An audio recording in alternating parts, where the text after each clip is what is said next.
Hello everyone, Azamgarh intelligence YouTube channel पर आप सभी का हार्दिक स्वागत है। पिछले 2 लेक्चर में हम लोग कोडिंग डिकोडिंग को पढ़ रहे थे और ये भी कोडिंग डिकोडिंग का ही लेक्चर रहेगा और ये आखिरी रहेगा। तो मैक्सिमम जो पैटर्न होते हैं कोडिंग डिकोडिंग में वो हमने आपको बता दिया है। कुछ और हैं जो थोड़ा सा लिंक से हट करके हैं, उनको हम लोग देखते हैं। जैसे 8 या 9 टाइप हुए थे, तो ये टाइप 10 होगा। यहाँ पर कुछ इस तरह से पूछता है, जैसे यदि हम वीडियो पॉज करके प्रश्न को लिख लेते हैं एक बार। हाँ, तो देखिए यहाँ पर प्रश्न लिख दिया गया है कि यदि दिल्ली को 0405120809 से और मद्रास को इसी संकेतबद्ध किया जाता है तो बॉम्बे बराबर क्या होगा। तो इस तरह के प्रश्न को लगाने के लिए आपको देखिए हमें बताया था कि जब भी दो दिया रहे, मतलब दो सेंटेंस इस तरह से दिया है कि यदि इसको ये और इसको ये किया जा रहा है तो ज़्यादातर संभावना यहाँ पर होती है कि इन्हीं में से बना होगा। लेकिन अब यहाँ पर मिलाइए, देखिए यहाँ पर कहीं पर भी ऊपर और नीचे बी नहीं है, लेकिन यहाँ पर बी है, यहाँ पर ओ नहीं है, यहाँ पर ओ है, यहाँ पर एम है, एक जगह पर एम है, एम मिल गया, फिर बी नहीं मिल रहा है, ए मिल रहा है, दो अक्षर क्यों मिल रहे हैं, तो इससे नहीं होगा। इसका मतलब कुछ और इसमें किया है। तो आप इनको चेंज करेंगे। सबसे पहले हमने बताया था कि जब भी इधर नंबर लिखा हो तो आप नंबर में चेंज करेंगे। तो डी जो है वो चौथा अक्षर है, ई पांचवा अक्षर है, एल 12वां अक्षर है, एच 8वां और आई 9वां अक्षर है। तो अब देखिए कुछ मिल रहा है क्या, 4, 5, 12, 8, 9 मिल रहा है। इसका मतलब है यहाँ पे देखने से ही पता चल रहा है कि जो सिंगल अक्षर वाले शब्द हैं, जैसे ये है डी है, तो ये 4 है, तो इसको 4 को सिर्फ 4 ना लिख करके 0 4 लिखा है। इसी तरह से ई जो है ये 5 है, तो इसको 5 ना लिख करके 0 5 लिखा है। और ये जो 12 यानी कि 2 अंक वाला है, तो इसको एज इट इज लिखा है। 8 वाले को फिर 0 8 लिखा है और 9 को फिर 0 9 लिखा है। बस इतना ही किया है। और इसी तरह से मद्रास को किया, तो देखिए मद्रास 13वां अक्षर है, तो 13 का 13 ही रहने दिया, लेकिन ए जो है वो पहला अक्षर है, तो इसके जगह पर इसने 0 1 लिखा है। तो वही नियम यहाँ पर भी लगने वाला है। तो आप इसको क्या लिखेंगे, ये 2 है तो इसका मतलब इसको लिखना होगा आपको 0 2। और ये ओ है, तो ओ होता है 15वां अक्षर, तो ये 15 ही लिखा जाएगा। और एम 13वां अक्षर है, 2 अंक का है, तो 13 लिखेंगे। फिर बी आ गया है, तो 2 ना लिख करके, क्योंकि एक आ रहा है डिजिट, तो इसको 0 2 लिखेंगे, ए को 0 1 लिखेंगे और वाई को 25 लिखेंगे। तो यही आपका आंसर हो जाएगा। और ये पूछा गया है क्लर्क ग्रेड एग्जाम में पूछा गया प्रश्न है ये। फिर नेक्स्ट आते हैं हम लोग टाइप ग्राम में, देखते हैं कि यदि ए बराबर 2 लिखा गया है, बी बराबर 3 लिखा गया है, सी बराबर 4 लिखा गया है और आगे भी यही क्रम जारी रखा जाए, तो 17 20 26 इस तरह के अंक लिखे हुए हैं, तो इनसे कौन सा शब्द बनेगा, इसका कहने का ये मतलब है।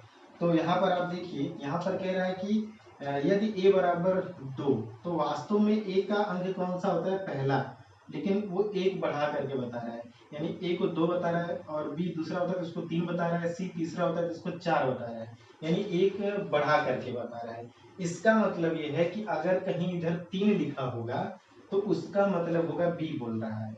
यानी कि आपको 17 लिखा है, तो जब उसको अंक में कन्वर्ट करना है, जैसे यहाँ पर 2 लिखा है, तो इसको इसमें जब अल्फाबेट में कन्वर्ट करना पड़ेगा, तो इसमें से एक माइनस करना पड़ेगा, तब ये वाला आएगा।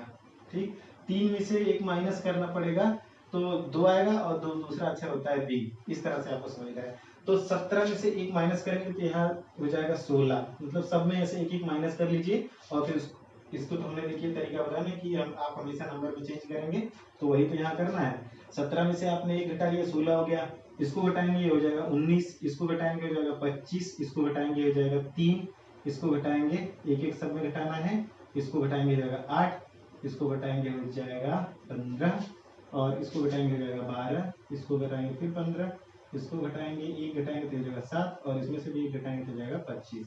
अब इनको आप अल्फाबेट में चेंज कर लीजिए। 16वां अक्षर कौन सा होता है, पी, 19वां अक्षर कौन सा होता है, एस, 25वां अक्षर कौन सा होता है, वाई, तीसरा अक्षर कौन सा होता है, सी, और 8वां अक्षर कौन सा होता है, एच, और 15वां अक्षर कौन सा होता है, ओ, 12वां अक्षर कौन सा होता है, एल, 15 फिर ओ, 7वां अक्षर होता है जी, और 25वां अक्षर होता है वाई।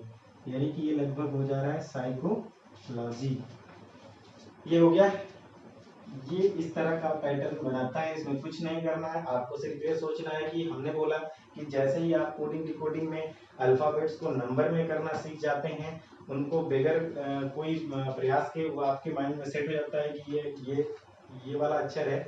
जैसे ही कोई बोलेगा कि एक्स कौन सा अक्षर है, आपके दिमाग में तुरंत आना चाहिए 24वां अक्षर है। तो अगर ये चीज़ें आपको आ गई हैं तो कोडिंग डिकोडिंग आपके लिए कुछ भी नहीं है। आप इसको सिर्फ देख करके लगा लेंगे और आपका समय जो है वो बच जाएगा। और जो एग्ज़ाम जो होता है वहाँ पर जितने सब्जेक्ट होते हैं वहाँ पर जैसे मैथ हो गया, रीजनिंग हो गया और आपका करंट अफेयर्स हो गया, जनरल अवेयरनेस के प्रश्न हो गए, तो उसमें से भी रीजनिंग ऐसा पार्ट है जो थोड़ा सा मेहनत लेता है, लेकिन अगर इसके ऊपर कमांड आपकी अच्छी होती है तो आप यहाँ से बचा करके समय, जो मैथ वाला पोर्शन है जो थोड़ा टफ माना जाता है, वहाँ पर आप इस समय का उपयोग कर सकते हैं। तो समय बचाना ही जो है प्रतियोगी परीक्षाओं में बहुत ही महत्वपूर्ण होता है।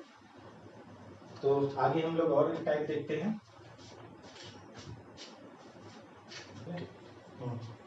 तो देखिए यहाँ पर लिखा है किसी सांकेतिक भाषा में 786 का अर्थ है गिव मी एप्पल, 958 का अर्थ है ईट ग्रीन एप्पल और 645 का अर्थ है गिव ग्रीन फ्रूट। तो उसी सांकेतिक भाषा में मी के लिए कौन सा प्रयोग किया जाएगा? तो यहाँ पर कुछ नहीं करना होता है, आप ये समझिए कि मैथ में एक चीज़ होती है उसको आप कहते हैं कॉमन। तो यहाँ पर ढूंढना होगा आपको कॉमन, जो चीज़ें कॉमन आपको दिखाई देंगी उसी को देखना है, जो बच जाएगा वह किसी न किसी का आंसर होगा। जैसे कह रहा है कि 786 का मतलब गिव मी एप्पल, तो कोई एक इस तरह से आपको सबसे पहले बनाना होगा पेयर। ये बना लिया आपने। अब इसमें देखिए इनमें कौन क्या चीज़ इन दोनों में कॉमन है, तो 7 8 और 6 है, यहाँ पर 8 है, यानी 8 जो है वो कॉमन है।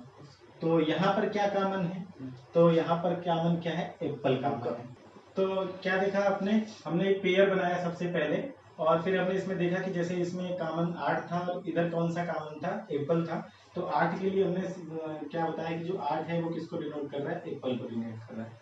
तो इस तरह के जो प्रश्न हम हल करते हैं तो वहाँ पर हम क्या बनाते हैं, पहला चीज़ हमने इस तरह से बना दिया, इसका मतलब है पेयर बनाना है, जोड़ा बनाने हो रहा है। तो सबसे पहले जो पेयर बनाते हैं वो पहले और दूसरे में बनाते हैं, फिर हम लोग बनाते हैं दूसरे और तीसरे में, और फिर लास्ट में बनाते हैं पहले और तीसरे में। ऐसे आप स्वच्छंद में आप कैसे कैसे भी बना सकते हैं, लेकिन इस तरह से बनाएंगे प्रॉपर फॉर्मेट फॉलो करेंगे तो आपके लिए होगी थोड़ा आसानी, बनाने के लिए आप कुछ भी कर सकते हैं। अब नेक्स्ट देखते हैं हम लोग, फिर एक पेयर बनाते हैं, दूसरे और तीसरे को एक पेयर बनाते हैं, एक दूसरा कलर को यूज कर लेते हैं, दूसरे और तीसरे को पेयर बना लेते हैं। अब इसमें देखिए क्या है, 9 और 5 है, यहाँ पर क्या है 6 4 5 है, तो यहाँ पर 5 आपको मिला। और यहाँ पर देखेंगे कौन सा ऐसा चीज़ है जो कॉमन मिल रहा है, ईट ग्रीन है, यहाँ पर गिव ग्रीन फ्रूट है, तो ग्रीन मिला आपको कॉमन। इसका मतलब जो 5 है वो डिनोट कर रहा है किसको, ग्रीन को डिनोट कर रहा है। ठीक है, अब फिर हम देखेंगे, फिर नेक्स्ट देखेंगे क्या, पहला और तीसरा वाला बना लेंगे। देखिए इसको बनाते हैं हम, पहले और तीसरे वाले को। फिर इसमें देखते हैं कुछ मिला है क्या, 6 और 4 है, यहाँ पर 7 और 6 है, 6 मिला यहाँ पर, तो 6 को यहाँ पर काटते हैं। और फिर इसमें देखते हैं क्या काम मिला हमको, गिव मी है और यहाँ पर गिव फ्रूट है, गिव मिला, यानी कि 6 जो है वो डिनोट कर रहा है किसको, गिव को डिनोट कर रहा है। तो अब जो रिमेनिंग बच जाएगा वो पूछे गए प्रश्न का उत्तर वहीं से होगा। जैसे कह रहा है कि उसी सांकेतिक भाषा में मी के लिए कौन सा शब्द प्रयुक्त किया गया है, तो आप देखिए सबसे पहले मी लिखा कहाँ पर है, तो मी यहाँ पर लिखा है। तो 8 और 6 ये तो चले गए हैं किसी न किसी के साथ, तो यहाँ पर मी सिर्फ बचा और यहाँ पर 7 बचा है। इसका मतलब है मी के लिए क्या प्रयुक्त किया गया है, 7, और ये हो जाएगा इसका आंसर। तो इस तरह के प्रश्न में आपको बनाना था सिर्फ कॉमन। तो ये देखिए ये और ये दोनों एक ही टाइप इसको आप कह सकते हैं, बस यहाँ पर एक अंकों को लिख करके इस तरह से दिया है, यहाँ पर कुछ इस तरह के शब्द दिए होंगे। जैसे कह रहा है यहाँ पर इसका कोई मतलब नहीं होगा, जो आप पढ़ेंगे इन सबका इनका कोई मतलब होना जरूरी नहीं है। जैसे क्यों, जैक्स, ह्यूमा, देखो, इसका कोई मतलब नहीं हो, किसी और भाषा में हो सकता है, हमारी और आपकी भाषा में इसका कोई मतलब नहीं। फिर भी हम आपको मतलब हमको देखना क्या है, सेम वही प्रिंसिपल अपनाना है, हमको पहला और दूसरा इस तरह से बनाना है पेयर, और फिर इसमें देखना है कि क्या चीज़ें आपको कॉमन दिख रही हैं। जैसे यहाँ पर दिख रहा है क्यू, की डब्ल्यू, ये कॉमन दिख रहा है, और फिर इन दोनों में आप देखेंगे she is eating apple, she sells, she दिख रहा है, सी कॉमन। तो इसका मतलब जो क्यू है इसका मतलब हो रहा है सी से, तो ये हो गया, आपने पहला बनाया, पहले और दूसरे को। दोबारा हम आते हैं तो बनाते हैं किसको, दूसरे और तीसरे को बना लेते हैं। फिर यहाँ पर देखिए लिखा है टेपो और क्यूआ करके लिखा है, फिर यहाँ पर लिखा है सट तीन डेपो। यहाँ पर कुछ भी नहीं मिल रहा है, मतलब यहाँ पर 2 ही शब्द बचे, यहाँ पर नहीं मिल रहा है। तो अब फिर इसको छोड़ते हैं, पहले बनाते हैं अब यहाँ पर पहले और तीसरे को, है ना। तो यहाँ पर बना कर देखते हैं, यहाँ पर क्या हमको मिला, देखिए क्यू हो गया, जैक्स नहीं है, गुमा नहीं है, डेको है, यहाँ पर डेको यहाँ पर काटिए, यहाँ पर काटिए। और फिर आप देखिए इनमें क्या कॉमन आपको मिल रहा है, I like apple, is eating apple, apple मिल रहा है यहाँ पे। इसका मतलब जो डेको शब्द लिखा गया है ये डिनोट कर रहा है एप्पल को। किसको डिनोट कर रहा है, एप्पल को डिनोट कर रहा है। अब आपसे पूछा गया है कि सी एवं एप्पल के लिए प्रयुक्त क्या है, तो सी के लिए क्यू है और एप्पल के लिए डेको है। तो यही क्या हो गया, आपका आंसर हो गया, है ना। बहुत आसान है, यहाँ पे कुछ भी ना कोई फार्मूला लगाना है मैथ की तरह से, बस सिर्फ देखना है कि क्या चीजें कॉमन है, उनको छांट करके अलग कर देना है। यही जो है कोडिंग डिकोडिंग में एक और टाइप के रूप में था। अब हम लोग नेक्स्ट एक और टाइप देखते हैं। तो आइए देखिए, यहाँ पर एक प्रश्न है कि यदि जल को भोजन, भोजन को वृक्ष, वृक्ष को आसमान, आसमान को कुआं और कुआं को तालाब कहा जाए तो फल किस पर उगेंगे। तो ये इसमें कुछ नहीं है, सिर्फ आपको ये देखना है कि फल किस पर उगता है। तो जाहिर सी बात है फल के लिए होना चाहिए वृक्ष, तो फल किस पर उगेंगे, वृक्ष पर। अब वृक्ष को जो कहा जा रहा है वही उसका आंसर हो जाएगा। तो वृक्ष को यहाँ पर क्या कहा जा रहा है, आसमान, यानी कि फल कहाँ पर उगेंगे, आसमान में उगेंगे, यही हो जाएगा इसका आंसर। मतलब जिसको जो कहा जाए वही होगा। चलिए, अगर जैसे मान लीजिए यहाँ पर यही कह देता, यहाँ पे प्रश्न में यही कह देता कि जब हमें मतलब प्यास लगेगी तो फिर हम क्या पिएंगे, तो क्योंकि यहाँ पर हम पीते हैं जल, लेकिन जल को यहाँ कहा गया है भोजन, तो हमारा उत्तर हो जाता है भोजन। नेक्स्ट उसी पर ये भी है, देखिए कह रहा है यदि बादल को सफेद, सफेद को वर्षा, वर्षा को हरा, हरा को हवा, हवा को नीला, नीला को जल कहा जाए तो पक्षी कहाँ पर उड़ेंगे। तो देखिए जब भी इस तरह के प्रश्न रहे तो आपको प्रश्न पूरा पढ़ने की जरूरत नहीं है, आप सिर्फ ये देखेंगे कि जो क्लास में पूछा गया है वो आप देखेंगे, फिर आप देखेंगे उसका संबंध किससे, फिर उसको क्या कहा गया है, आप तुरंत उस प्रश्न का उत्तर दे लेंगे। तो पक्षी कहाँ पर उड़ते हैं, आपको पता होना चाहिए कहाँ पर उड़ते हैं पक्षी। देखिए वैसे तो उड़ते हैं आसमान में, अब आसमान में यहाँ पर शब्द कोई है नहीं, तो अब इससे मिलता जुलता क्या होगा, हवा में, है ना। तो पक्षी कहाँ पर उड़ते हैं, हवा में उड़ते हैं, तो हवा को क्या कहा गया है यहाँ पर, नीला, तो ये हो जाएगा नीला इसका आंसर। ठीक है, तो कोडिंग डिकोडिंग में और भी बहुत सारे टाइप हैं, पर जितने हैं मैक्सिमम हमने आपको बता दिया है।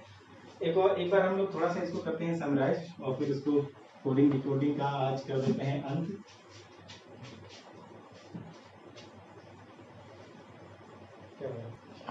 तो देखिए हम लोगों ने क्या क्या पढ़ा कोडिंग डिकोडिंग में। सबसे पहले हमने आपको बताया कोडिंग होता क्या है, मतलब किसी भी संदेश को इस तरह से लिख करके कि सामने वाले को पहुंचाना कि बीच में कोई ना समझ पाए, जिसको भेजा जा रहा है केवल वो समझे, जो समझ जा रहा है वो कर रहा है डिकोड, और आप कर दे रहे हैं उस चीज को कोड, तो वो होता है कोडिंग और डिकोडिंग। मैंने बकायदा उसको समझाया हुआ, आप पिछला लेक्चर जा करके प्लेलिस्ट में देख सकते हैं, या फिर डिस्क्रिप्शन बॉक्स में इसकी लिंक दे दी जाएगी। तो ये होता है कोडिंग डिकोडिंग। तो हमने इसमें कोडिंग डिकोडिंग में बताया कि कोडिंग डिकोडिंग जो स्टार्ट होता है या तो वो जोड़ के आधार पर हो सकता है, फिर या घटाने के आधार पर हो सकता है, या फिर मिक्स हो सकता है, जोड़ और घटाना दोनों के आधार पर हो सकता है। फिर हमने बताया कि इनके अक्षरों को आपस में परिवर्तित करके किया जा सकता है, उनका उल्टा करके दिया जा सकता है। उल्टा करने के क्रम में हमने आपको बताया था एक चीज और थोड़ा सा बता दें आपको। देखिए उल्टा करने के लिए हमने एक बताया था ABCD, इस तरह से FGHIJKLM तक बताया था हमने।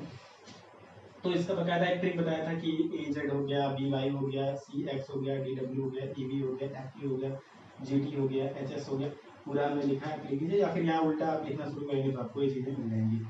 तो आप देखिए हमने बताया कि जो भी एक दूसरे के विपरीत होते हैं उनका योग जो होता है क्या होता है, 27 होता है। जैसे ये पहला होता है और ये 26वां आंसर होता है, तो इनका योग होता है 27।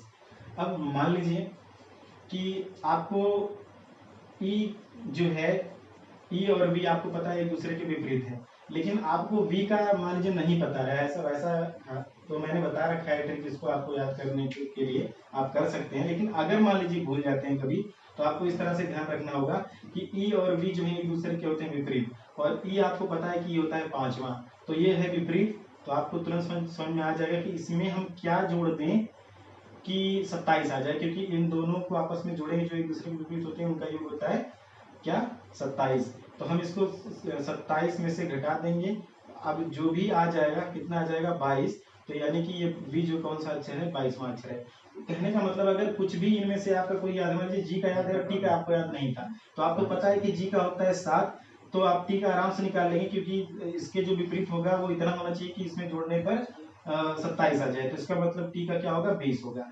तो ये एक चीज आप और देख सकते हैं ट्रिक में। तो ये भी हमने आपको बताया था कि अक्षरों को विपरीत करके जो है बनाया जाता है प्रश्न। और फिर हमने बताया आपको कि इन अक्षरों में अंक वगैरह लिख करके दिया जा सकता है, या फिर 3-4 प्रश्न इस तरह से दे करके उनके बीच में छाट करके फिर उत्तर निकालने के लिए कहा जा सकता है। तो बहुत सारे प्रकार कोडिंग डिकोडिंग में इसी प्रकार के हो सकते हैं, और अब आप इसको स्वयं से देखिएगा। जितने मैक्सिमम हो सकते थे जो एग्जाम में पूछे जाते हैं वो हमने सारा कुछ कवर कर लिया है। तो आई होप आपको ये वीडियो जो हम लोगों ने बताया है आपको अच्छा लगा, तो कृपया इस वीडियो को करिएगा लाइक, शेयर और सब्सक्राइब। आज के लिए बस इतना ही, मिलते हैं अगली वीडियो में।